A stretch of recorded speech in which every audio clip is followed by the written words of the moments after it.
Subscribe करें हमारे YouTube channel VIP reader को और घंटी वाला बटन जरूर दबाएं ताकि आपको लेटेस्ट अपडेट मिलता रहे। वेलकम फ्रेंड्स, स्वागत है आप सभी का आपके अपने यूट्यूब चैनल में। आज के इस वीडियो में हम आरडय ग्रंथ को पढ़ने वाले हैं। इसके पिछले वीडियो में हम लोगों ने ब्राह्मण ग्रंथ को पढ़ा था, तो इसमें हम जानेंगे कि आरडय ग्रंथ क्या होते हैं, कितने हैं और इसमें मुख्य बातें क्या हैं, इन सभी को आज हम जानेंगे।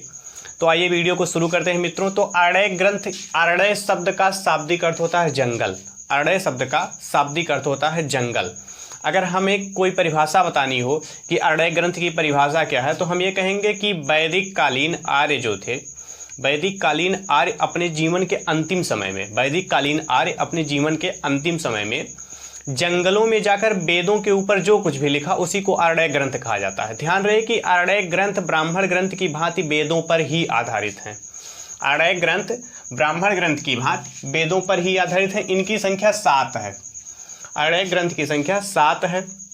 वेदों पर आधारित है, इसलिए हम वेदों के अनुसार ही पढ़ेंगे किस वेद के कितने आरडय ग्रंथ है, कौन सा आरडय ग्रंथ किस वेद का है। ये बहुत महत्वपूर्ण बात रखता है, इसको हम यहाँ पे पढ़ेंगे। तो आइए, हमारा पहला वेद है ऋग्वेद। ऋग्वेद के 2 आरडय ग्रंथ हैं। दूसरा वेद है यजुर्वेद। यजुर्वेद के 3 आरडय ग्रंथ हैं। तीसरा वेद है सामवेद। सामवेद के 2 आरडय ग्रंथ हैं। और चौथा वेद है अथर्ववेद। अथर्ववेद का कोई आरडय ग्रंथ नहीं है। तो अब हम ध्यान देते हैं कि कौन सा आरडय ग्रंथ किस वेद का है। तो ऋग्वेद के 2 हैं, ऐत्रेय आरडय ग्रंथ और कौशितकी आरडय ग्रंथ। ऐत्रेय आरडय ग्रंथ और कौशितकी आरडय ग्रंथ। इसी प्रकार यजुर्वेद के 3 हैं, बृहद आरडय ग्रंथ और शतपथ आरडय ग्रंथ तथा तैत्रीय आरडय ग्रंथ। फिर से देखते हैं, बृहद आरडय ग्रंथ, शतपथ आरडय ग्रंथ और तैत्रीय आरडय ग्रंथ।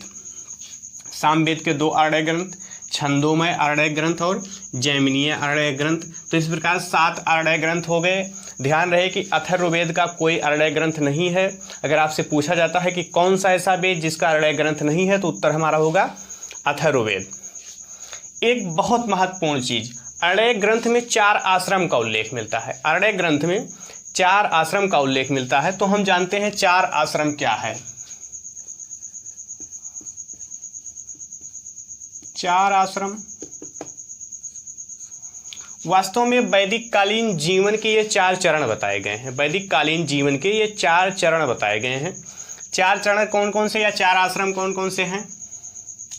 तो पहला है ब्रह्मचर्य आश्रम। ब्रह्मचर्य, ब्रह्मचर्य पहला आश्रम है।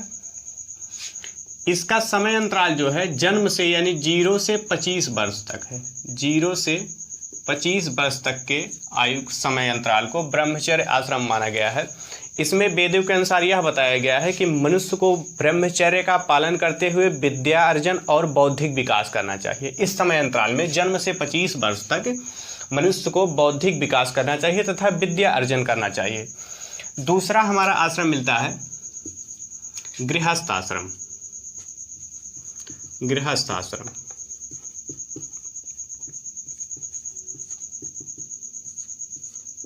गृहस्थ आश्रम, इसका समय अंतराल है 26 से 50 वर्ष। व्यक्ति की आयु 26 से 50 वर्ष के बीच का जो है अवस्था, वो गृहस्थ आश्रम के अंतर्गत आती है। तो इसमें यह कहा गया है कि मनुष्य को आर्थिक, सामाजिक और राजनैतिक कार्यों का विकास करना चाहिए। इस समय में गृहस्थ आश्रम वाले समय अंतराल में यानी 26 से 50 वर्ष तक की आयु में मनुष्य को आर्थिक और सामाजिक चीज़ों का विकास करना चाहिए, सामाजिक गतिविधियों का विकास करना चाहिए और अपने समाज को विकसित करना चाहिए। इसमें तीसरा आश्रम है वानप्रस्थ आश्रम। वानप्रस्थ आश्रम क्या है? वानप्रस्थ आश्रम का समय अंतराल जो है वो 51 से लेकर के 75 वर्ष तक है। मनुष्य की आयु 51 से 75 वर्ष तक हो तो उसे वानप्रस्थ आश्रम ग्रहण करना चाहिए। इस आश्रम के अंतर्गत मनुष्य को अपने आध्यात्मिक विचारों का, आध्यात्मिक शक्तियों का विकास करना चाहिए। इसमें आध्यात्मिक चीज़ों को ध्यान देने के लिए जो है, विकास करने के लिए ये समय अंतराल वैदिक कालीन के अनुसार, वैदिक काल के अनुसार माना गया है। इसमें चौथा आश्रम मिलता है हमको संन्यास आश्रम। संन्यास आश्रम, संन्यास आश्रम का समय अंतराल है 76 वर्ष से 100 वर्ष। 100 वर्ष अर्थात मृत्यु तक। मृत्यु तक। ध्यान रहे कि जो ये 4 आश्रम है मनुष्य के जीवन काल को 100 वर्ष आधार मानकर बनाया गया है।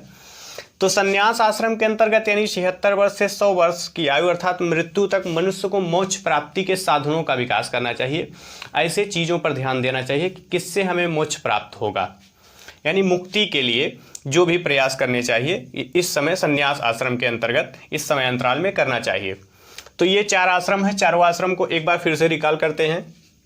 पहला ब्रह्मचर्य, इसका समय अंतराल जन्म से 25 वर्ष। दूसरा गृहस्थ आश्रम 26 से 50 वर्ष। तीसरा वानप्रस्थ आश्रम 51 से 75 वर्ष। चौथा संन्यास आश्रम 76 से 100 वर्ष। तो आज का ये छोटा सा वीडियो मित्रों यहीं तक था। वीडियो आप लोगों को अच्छा लगा हो तो लाइक करें, शेयर करें, चैनल को सब्सक्राइब करें। वीडियो देखने के लिए आप सभी का धन्यवाद।